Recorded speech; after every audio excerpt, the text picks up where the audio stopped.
कब पहुंचाया जाएगा, उसका प्रचार होगा। धामी सरकार की उपलब्धियां बीजेपी के नेता घर घर जाकर बताएंगे। विधानसभा में एक विधेयक पास किया जाएगा, उसकी जानकारी दी गई। महिला आरक्षण धर्मांतरण विधेयक के बारे में जानकारी देंगे।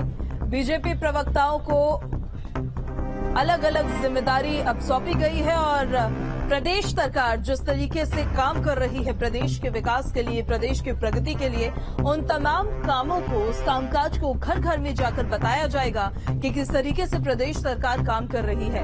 धामी सरकार की जो उपलब्धियां हैं वो बीजेपी के नेता घर घर जाकर बताएंगे। विधानसभा में जो विधेयक पास किए गए हैं उसकी जानकारी देंगे। महिला आरक्षण का मामला हो या धर्मांतरण को लेकर विधेयक हो, उसकी भी जानकारी देते हुए नजर आएंगे बीजेपी के नेता। तो बीजेपी के प्रवक्ताओं को अलग अलग जिलों में अब जिम्मेदारियां दी गई है और उनका काम होगा कि प्रदेश सरकार की उपलब्धियां और प्रदेश सरकार के द्वारा चलाई जा रही नीतियां घर घर तक पहुंचाई जाए, उसकी जानकारी दी जाए। इस सत्र में जो विधेयक पास किए गए आम जनमानस तक उनकी जानकारी पहुंचे, आम कार्यकर्ताओं तक, समाज के प्रबुद्ध जनों तक कैसे इसको पहुंचे, इसके लिए सभी भारतीय जनता पार्टी के जो प्रवक्तागण हैं उनको विभिन्न जिलों में जाकर इन सब के प्रेस वार्ताएं करने के लिए कहा गया है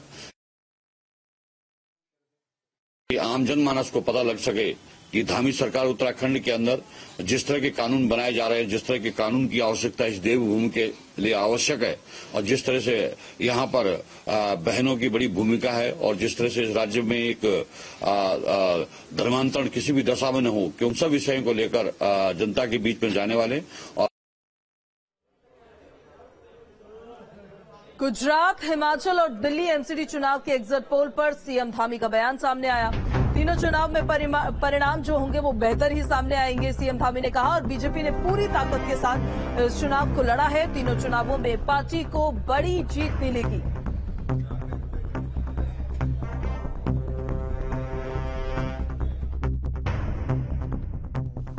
कि उससे कहीं और बेहतर परिणाम आएंगे।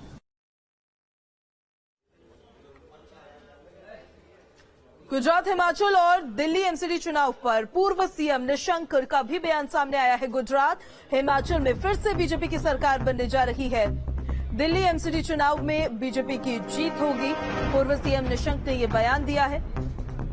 तो रमेश पोखरियाल निशंक जो उत्तराखंड के मुख्यमंत्री रह चुके हैं, उन्होंने बयान दिया है और उन्होंने कहा है गुजरात, हिमाचल और दिल्ली के एमसीडी चुनाव पर कि भारतीय जनता पार्टी इन तीनों चुनावों को जीत रही है। जहां गुजरात में अपनी सरकार को रिपीट करने जा रही है तो हिमाचल में भी अपनी सरकार को रिपीट करेगी और दिल्ली एमसीडी में भी अपनी सरकार को रिपीट करेगी। गुजरात में हम फिर गवर्नमेंट बना रहे हैं भारी बहुमत से और हिमाचल में हम दोबारा गवर्नमेंट ला रहे हैं जैसे हम उत्तराखंड में लाए, क्योंकि हिमाचल में भी ये था कि कभी एक बार कांग्रेस आती है, एक बार बीजेपी आती है। तो इस समय जिस तरीके से हमने उत्तराखंड में इसको तोड़ा है हमने, तो ये मिथक को तोड़ करके हमने दोबारा गवर्नमेंट बनाई है। हिमाचल में भी हम गवर्नमेंट बना रहे हैं और भले ही दिल्ली में अभी लोग कह रहे हैं कि नगर निगम के चुनाव में कुछ, लेकिन नगर निगम के चुनाव में हमको अपार सफलता मिलेगी। दिल्ली होटल कारोबारी की आत्महत्या के मामले से जुड़ी जानकारी उत्तराखंड पुलिस ने दिल्ली पुलिस को पत्र लिखा है। अपर पुलिस महानिदेशक वी मुरुगेशन ने